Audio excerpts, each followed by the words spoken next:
ಇವತ್ತಿನ ವಿಡಿಯೋ ಏನು ಅಂತ ನೋಡುವುದಾದರೆ, ಶಕ್ತಿ ಯೋಜನೆಯ ಹಲವಾರು ಸಂದೇಹಗಳು ನಿಮಗೆ ಇರುತ್ತದೆ. ಅದನ್ನು ಈ ವಿಡಿಯೋದಲ್ಲಿ ತಿಳಿಸಿಕೊಡುತ್ತೇನೆ. ಶಕ್ತಿ ಯೋಜನೆಯಲ್ಲಿ ಮಹಿಳೆಯರು ಉಚಿತ ಬಸ್ ಪ್ರಯಾಣ ಮಾಡುತ್ತೀರಲ್ವಾ?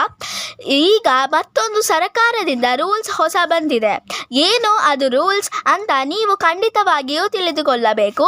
ಅದನ್ನು ನೀವು ಪಾಲಿಸಲೇಬೇಕು. ಪಾಲಿಸದಿದ್ದರೆ ನಿಮಗೆ ದಂಡ ಕಟ್ಟಿಟ್ಟ ಬುದ್ಧಿ ಅಂತಾನೆ ಹೇಳಬಹುದು. ಇದು ರಾಜ್ಯ ಸರ್ಕಾರದಿಂದಲೇ ಇನ್ಫಾರ್ಮೇಶನ್ ಬಂದಿರುವಂಥದ್ದು. ವಿಡಿಯೋವನ್ನು ಸ್ಟಾರ್ಟ್ ಮಾಡುವುದಕ್ಕಿಂತ ಮುಂಚೆ ಯಾರೆಲ್ಲ ನಮ್ಮ ಚಾನಲನ್ನು ಸಬ್ಸ್ಕ್ರೈಬ್ ಮಾಡದೇ ನೋಡುತ್ತಿದ್ದೀರೋ ಅವರು ನಮ್ಮ ಚಾನಲ್ಗೆ ಪ್ಲೀಸ್ ಸಬ್ಸ್ಕ್ರೈಬ್ ಕೂಡ ಮಾಡಿ.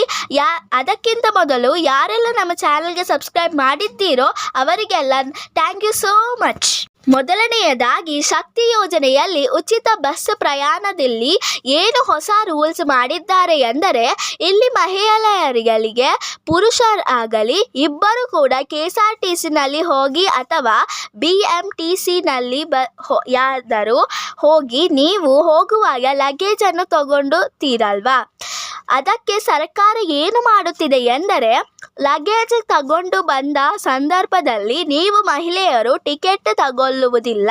ಶಕ್ತಿ ಯೋಜನೆ ಫ್ರೀ ಬಸ್ ಟಿಕೆಟ್ ಅಲ್ವಾ ನಮ್ಮದು ಅಂತ ಅಂದ್ಕೊಳ್ಳುತ್ತೀರಲ್ವಾ. ಆದರೆ ನಿಮ್ಮ ಲಗೇಜ್ಗೆ ನೀವು ಟಿಕೆಟನ್ನು ಪಡೆದುಕೊಳ್ಳಬೇಕಾಗುತ್ತದೆ ಎಂದು ಸರ್ಕಾರದ ಹೊಸ ರೂಲ್ಸ್ ಆಗಿದೆ. ಇನ್ನು ನೀವು ಏನಾದರೂ ಬಸ್ ಪ್ರಯಾಣ ಮಾಡುವುದಾದರೆ ನಿಮಗೆ ಕಂಡಕ್ಟರ್ ಟಿಕೆಟ್ ಕೊಡುವಾಗ ನೀವು ಕಂಡಕ್ಟರ್ಗೆ ಟಿಕೆಟ್ ದರವನ್ನು ಕೊಡಬೇಕಾಗುತ್ತದೆ. ನೀವು ಯಾರು ಕೂಡ ಜಗಳ ಮಾಡುವಾಗಿಲ್ಲ. ನಿಮಗೆ ಶಕ್ತಿ ಯೋಜನೆಯಲ್ಲಿ ಟಿಕೆಟ್ ಫ್ರೀ ಇದೆ ಅಂತ ಇನ್ನು ಲಗೇಜ್ ಹೊತ್ತುಕೊಂಡು ಹೋಗುವವರು ಬಸ್ಸಿನಲ್ಲಿ ಜಗಳ ಮಾಡುವಂತಿಲ್ಲ. ಇದು ಸರ್ಕಾರದಿಂದಲೇ ಅಧಿಕೃತವಾಗಿ ಮಾಹಿತಿಯನ್ನು ಕಳುಹಿಸುವಂಥದ್ದು. ಅಂದರೆ ಚಿಕ್ಕ ಲಗೇಜ್ಗಳನ್ನು ಹಣ ಕೊಡಬೇಕಾಗಿಲ್ಲ. ಮಿನಿಮಮ್ 5 kgರಿಂದ 10 kg ಇರುವ ಲಗೇಜ್ಗೆ ನೀವು ಟಿಕೆಟ್ ದರವನ್ನು ಅವರು ಕೇಳುವಷ್ಟು ಕೊಡಬೇಕಾಗುತ್ತದೆ. ನಿಮಗೆ ಲಗೇಜನ್ನು ನೀವು ಕೂತಿರುವ ಸೀಟಿನ ಹತ್ತಿರವೋ ನೀವು ಕೂತ ಹತ್ತಿರವೋ ಇಡಬಾರದು. ಎಲ್ಲಿ ಇಡಬೇಕು ಎಂದರೆ ಬಸ್ಸಿನ ಡಿಕ್ಕಿಯಲ್ಲಿ ಇಡಬಹುದು. ಇದು ನಿಮಗೆ ನೆನಪಿರಲಿ. ಇದು ಅಲ್ಲದೆ ಇನ್ನೊಂದು ರೂಲ್ಸ್ ಕೂಡ ಮಾಡಿದ್ದಾರೆ. ಏನು ಅಂತ ನೋಡುವುದಾದರೆ, ಬಸ್ಸಿನಲ್ಲಿ ತುಂಬ ರಶ್ ಆಗಿರುತ್ತೆ ಅಂತ ಸಂದರ್ಭದಲ್ಲಿ ಎಷ್ಟೋ ಜನರು ಏನು ಮಾಡುತ್ತಿದ್ದಾರೆ ಎಂದರೆ, ನಮ್ಮದು ಉಚಿತ ಪ್ರಯಾಣ ಅಲ್ಲವಾ, ನಾವು ಟಿಕೆಟ್ ತಗೊಳ್ಳೋದಿದ್ದರೂ ನಡೆಯುತ್ತೆ, ನಾವು ಆಧಾರ್ ಕಾರ್ಡ್ ತೋರಿಸಿದರೆ ನಮಗೆ ಕರಕೊಂಡು ಹೋಗುತ್ತಾರೆ ಅಲ್ಲವಾ, ರಶ್ ಇದ್ದಾಗ ನಾವು ಯಾಕೆ ಟಿಕೆಟನ್ನು ತಗೊಳ್ಳಬೇಕು, ನೀವು ಈ ರೀತಿ ಅಂದ್ಕೊಳ್ಳುವ ಹಾಗೆ ಇಲ್ಲ. ಆ ರೀತಿ ರಶ್ ಇದ್ದರೂ ಕೂಡ ನಿಮ್ಮಲ್ಲಿ ಕಂಡಕ್ಟರ್ ಟಿಕೆಟ್ ಕೂಡ ಕೊಡುತ್ತಿದ್ದೀರೋ ಕೂಡ ನೀವು ಕೇಳಿ ಟಿಕೆಟನ್ನು ಪಡೆದುಕೊಳ್ಳಬೇಕು.